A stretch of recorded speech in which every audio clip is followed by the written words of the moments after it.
The sickening crackle of burning paper was a sound Clara Blackett knew all too well. Standing at her bedroom window, she watched helplessly as another of her carefully penned letters disappeared into the flames of her father's pipe. It was 1875 in the unforgiving Montana Territory, and at 20 years old, Clara felt more trapped than ever in the gilded cage of the Blackett family ranch. "That ought to put an end to your foolish correspondence," Edward Blackett said, tapping the ashes from his pipe. "No daughter of mine will waste her time writing to strangers, especially not some wandering cowhand." Clara's mother, Victoria, stood beside him, her face a mask of practiced indifference. "It's for your own good, dear. Your father has already arranged a suitable match with Judge Peterson's son. He's respectable, wealthy, and 30 years my senior," Clara finished, her voice barely above a whisper. She turned away from the window, unwilling to let them see her tears. 6 months ago, she had met Grant O'Malley when her father hired temporary hands for the cattle drive. He had been different from the other cowboys, thoughtful, well-spoken despite his lack of formal education, with eyes that seemed to see straight through her carefully constructed walls. In the 3 weeks he had worked at the Blackett Ranch, they had exchanged only a handful of conversations, but each one had left her feeling truly heard for the first time in her life. When he left with the drive heading north, he had slipped her a folded piece of paper with an address where she could write to him. For 6 months, she had been secretly sending letters, pouring her heart onto paper in a way she never could in person. Her dreams, her fears, her growing feelings for a man she barely knew but somehow understood her completely. And for 6 months, she had been receiving his replies, hidden in packages delivered by the sympathetic shopkeeper's wife in town. Until today, when her father intercepted her latest letter before she could send it. Clara pulled a small wooden box from beneath her bed. Inside lay Grant's letters, 9 in total, each one more precious than the finest jewelry her father had ever given her. His handwriting was unpolished but sincere, his words sometimes struggling to express complex thoughts, but always honest. In his last letter, he had written something that now seemed prophetic. "Some folks think words on paper ain't worth much, but I reckon what's written from the heart carries more truth than all the fancy talk in the world." Clara made her decision then. Before dawn broke the next morning, she packed a small bag with her most practical belongings, the letters from Grant, and the savings she had carefully hidden over the years. She left a brief note for her parents, knowing it would likely be burned like all her other writings, and slipped out through the kitchen door. The town of Riversbend was just beginning to stir as Clara approached the stagecoach office. She purchased a ticket north to Helena, where Grant had written he would be working at the Peterson Ranch through the spring. The irony wasn't lost on her fleeing an unwanted marriage to a Peterson only to seek refuge at a different Peterson's property. The stagecoach journey was grueling. 3 days of dusty roads, uncomfortable benches, and the constant anxiety of discovery. At each stop, Clara expected to see her father's men coming to drag her back to Riversbend. She kept Grant's letters close, reading them by lantern light at night in shared rooms at way station inns, finding courage in his words. Helena was larger than she expected, bustling with miners, merchants, and ranchers. Clara felt both exhilarated and terrified by her newfound freedom. She inquired about the Peterson Ranch and learned it was a half-day's ride outside town. With her dwindling funds, she purchased passage on a supply wagon heading in that direction. "You running from something, miss?" asked the elderly driver, eyeing her fine clothes now dusty from travel. "Toward something, actually," Clara replied, clutching her bag closer. The driver nodded knowingly. "Ain't we all, one way or another?" The Peterson Ranch sprawled across a valley, the main house visible from a distance. Clara's heart raced as they approached. What if Grant wasn't there anymore? What if he'd changed his mind? What if his letters had been nothing more than passing fancies? The wagon stopped at the ranch store, and Clara thanked the driver before stepping down. Her legs felt unsteady beneath her as she approached a weathered ranch hand mending a fence nearby. "Excuse me," she said, forcing confidence into her voice. "I'm looking for Grant O'Malley." The man looked up, squinting against the sun. "O'Malley? Yeah, he's out with the North herd today. Should be back by sundown." Clara felt both relief and fresh anxiety. "Is there somewhere I might wait for him?" The man pointed to a small bunkhouse near the edge of the property. "That's where the single hands stay. You can wait on the porch there. Someone'll fetch you when he returns." Hours passed slowly as Clara sat on the rough-hewn bench outside the bunkhouse.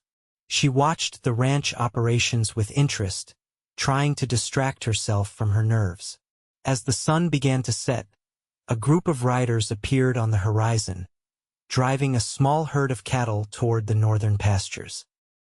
Clara stood, scanning the approaching men. And then she saw him. His hat was pulled low, but she would recognize his broad shoulders and the way he sat a horse anywhere. Her heart hammered against her ribs as the riders drew closer. One of the other cowboys noticed her standing there and nudged Grant, pointing in her direction. Grant looked up, confusion crossing his features before recognition dawned. He spurred his horse forward, breaking away from the group and galloping toward the bunkhouse. He reined in sharply a few yards away, dust billowing around him as he dismounted in one fluid motion. For a moment, they simply stared at each other, the reality of her presence seeming to sink in for both of them. "Clara?" His voice was rough with disbelief. "What in heaven's name are you doing here?" Clara took a step forward, suddenly uncertain. "You wrote that I should come if I ever needed to, that you'd help me find my way." "I meant every word," he said, closing the distance between them. "But your family, they burned my last letter to you," she said, her voice breaking. "They've arranged for me to marry Judge Peterson's son next month. I had to leave." Grant ran a hand through his hair, concern etched in his features. "Your father's not a man who takes kindly to being defied, Clara." "I know, but I couldn't live that life anymore." She hesitated, suddenly aware of how impulsive her actions must seem. "I understand if you didn't expect me to actually appear on your doorstep. I can find work in Helena, perhaps as a schoolteacher or—" "No," Grant interrupted, reaching for her hands. "I meant what I wrote, every word of it. I just never dared hope you'd actually come." His hands were calloused but gentle around hers, and the sincerity in his eyes made her throat tight with emotion. "I kept all your letters," she whispered. "They were the only true things in my life." That night, Clara stayed in the ranch owner's house, in a room offered by Mrs. Peterson after Grant explained her situation. The older woman had been kind but cautious, making it clear that propriety would be observed while Clara remained under her roof. "The girl's father is Edward Blackett, Mrs. Peterson told her husband later that evening, unaware that Clara could hear their conversation through the thin walls. "One of the wealthiest ranchers in southern Montana. If he comes looking for her, we'll cross that bridge when we come to it," Mr. Peterson replied. "In the meantime, she seems like a capable young woman. We could use help with the accounts and correspondence." The following days fell into an unexpected rhythm. Clara worked in the ranch office, organizing the chaotic books and writing business letters that impressed Mr. Peterson with their clarity and penmanship. In the evenings, she would walk with Grant along the creek that ran behind the property, slowly sharing the stories they had only hinted at in their letters. "I never told you why I left home," Grant said one evening as they sat on a fallen log, watching the sunset paint the sky in brilliant orange and pink. "My father was a preacher in Ohio, expected me to follow in his footsteps." Clara studied his profile, the strong jaw now softened in the fading light. "What happened?" I questioned too much. Read books he thought would lead me astray. Eventually, he gave me a choice: conform or leave. Grant picked up a stone and tossed it into the creek. So I left. Been moving westward ever since. Working ranches. Learning about the land. About people. Do you ever write to him? Clara asked. Grant shook his head. Tried once. Letter came back unopened. Clara reached for his hand. I understand that pain. He turned to face her, his expression serious. That's why your letters meant so much. You wrote about feeling trapped, about wanting more than what others had planned for you. It was like you were reading words right out of my own heart. 2 weeks passed in this manner, their connection deepening with each conversation, each shared meal, each accidental touch of hands. Clara began to hope that perhaps her impulsive journey had led her exactly where she was meant to be. Then the telegram arrived. Mr. Peterson called Clara into his office, his expression grave. Miss Blackett, I've received a wire from your father. He's offering a substantial reward for information on your whereabouts. Clara's blood ran cold. What will you do? That depends on you. Mr. Peterson leaned back in his chair. Are you here of your own free will? Are you in any danger from Mr. O'Malley? I came entirely by my own choice, Clara said firmly. Grant has been nothing but respectful and kind. Mr. Peterson nodded slowly. Then I see no reason to respond to this telegram. However, you should know that your father has connections. It's likely only a matter of time before he discovers your location. Clara thanked him for his discretion and went immediately to find Grant. He was in the stables, brushing down his horse after a day's work with the cattle. My father is looking for me, she said without preamble. Grant set down the brush, his face grim. I figured he would be. What do you want to do? The question took her aback. No one had ever asked what she wanted before. I don't want to go back. Then we'll make sure you don't have to, Grant said simply. Though it might mean leaving here soon. That evening, they sat at the small desk in Mrs. Peterson's sewing room, composing a letter to Clara's parents. Grant watched as she wrote, occasionally suggesting a phrase but mostly letting her find her own words. Dear Mother and Father, she wrote, I have left of my own accord and am safe and well. I cannot return to a life where my voice is silenced and my future decided without my consent. I ask that you respect my choice and cease searching for me. With respect and affection, Clara. When she finished, she looked up at Grant. Do you think they'll listen? Honestly? No, he said. His candor one of the things she had come to value most about him. But you needed to say it anyway. Clara nodded, folding the letter carefully. Will you mail it tomorrow? First thing, Grant promised. 4 days later, Edward Blackett arrived at the Peterson ranch with 2 hired men. Clara was working in the garden when she heard the approaching horses. She recognized her father's imposing figure immediately and fled to the main house to warn the Petersons. Mrs. Peterson quickly ushered Clara into her private sitting room. Stay here, child. Thomas and I will handle this. From the window, Clara watched as her father dismounted, his face like thunder as he approached Mr. Peterson on the porch. She couldn't hear their conversation, but her father's gestures grew increasingly agitated. Then Grant appeared, walking calmly from the direction of the bunkhouse.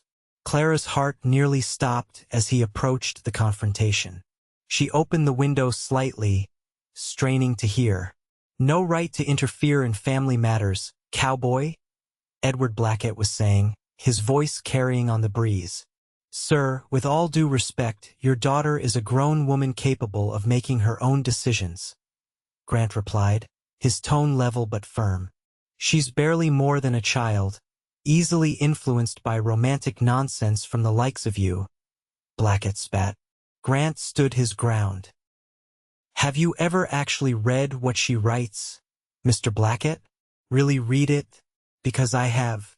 Every letter she sent me showed a woman of intelligence, compassion, and remarkable clarity about what she wants from life. You know nothing about my daughter, Blackett said dismissively. I know she loves poetry and keeps a journal of observations about birds. I know she has nightmares about being trapped in small spaces because you once locked her in a closet for speaking out of turn at a dinner party. I know she dreams of traveling to Boston to see the ocean. Grant took a step closer.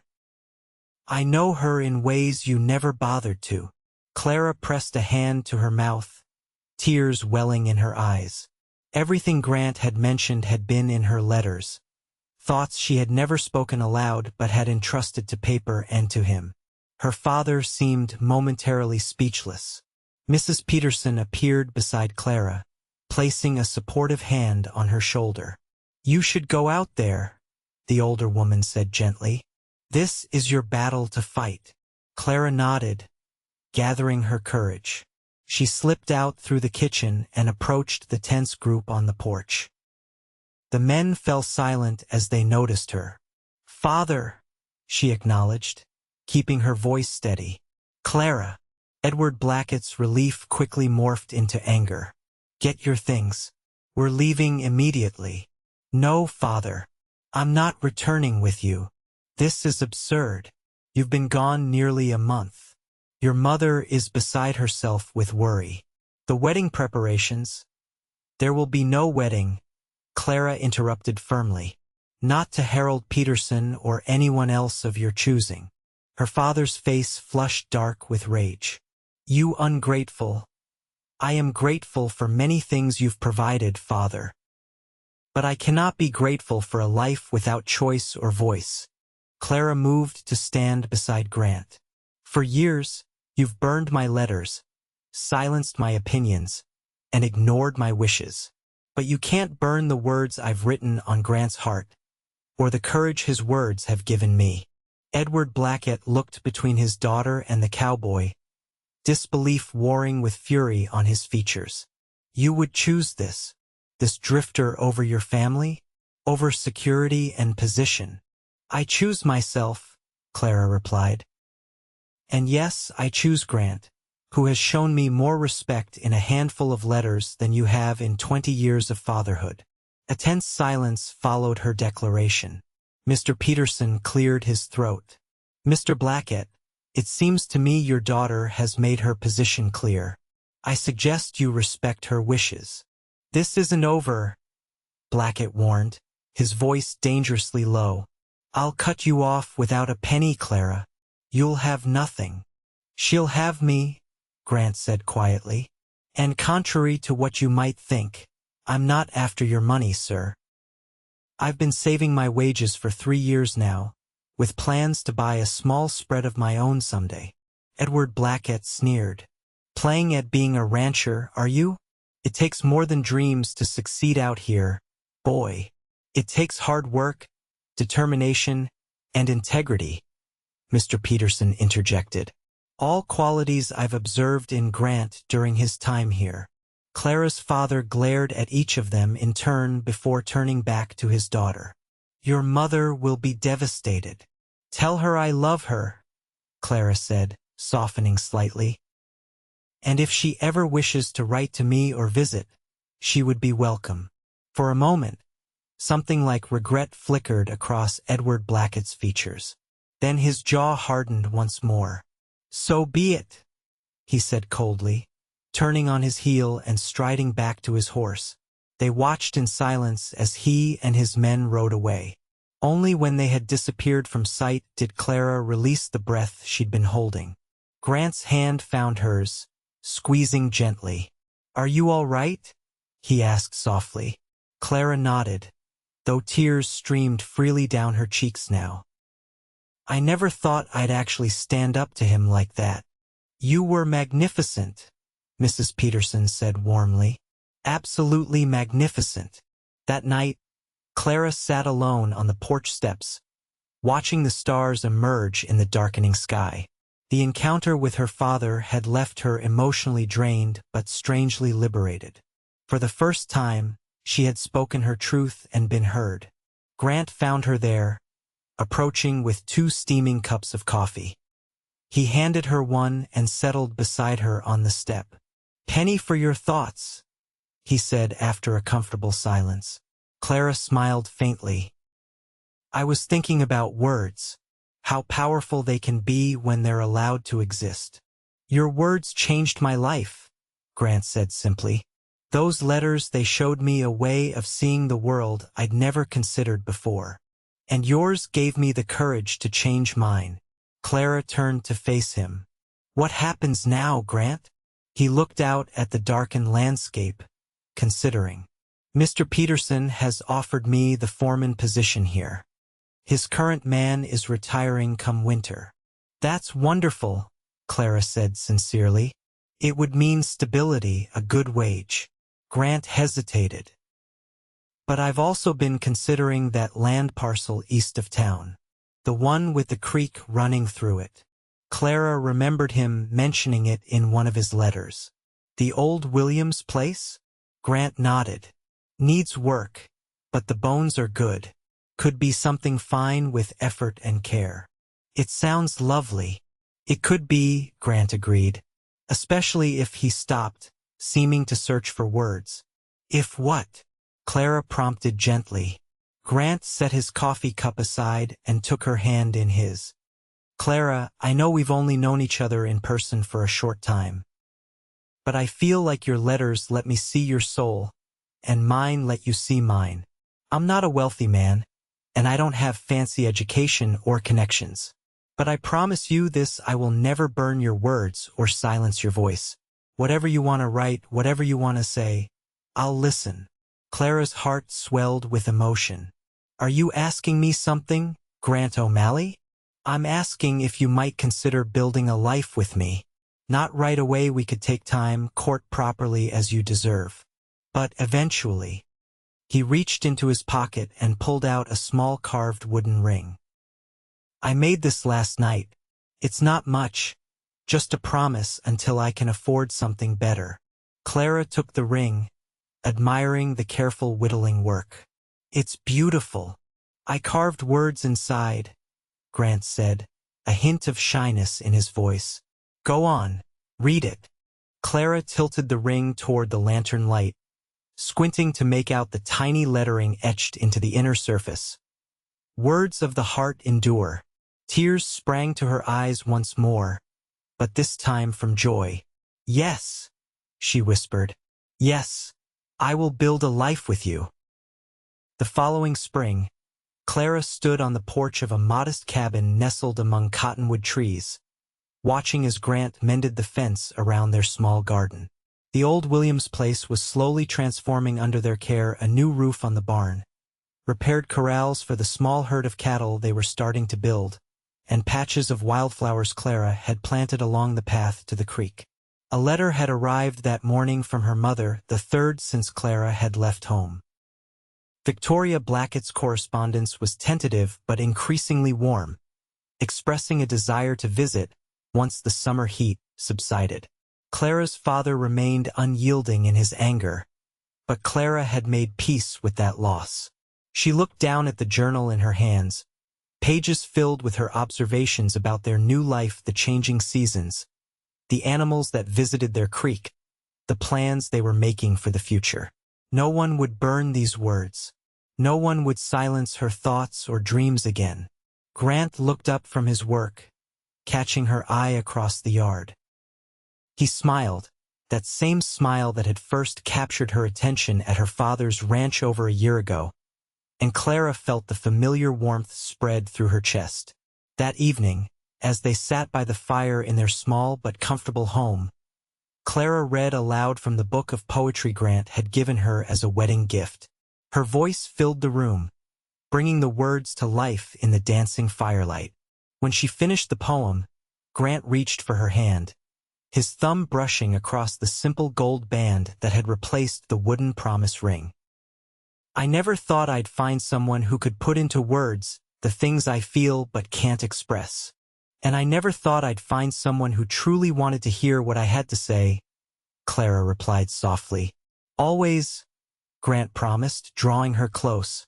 Every word, every thought, every dream, they're all precious to me. Outside, the Montana wind whispered through the cottonwoods, carrying away the echoes of burning paper and silenced dreams.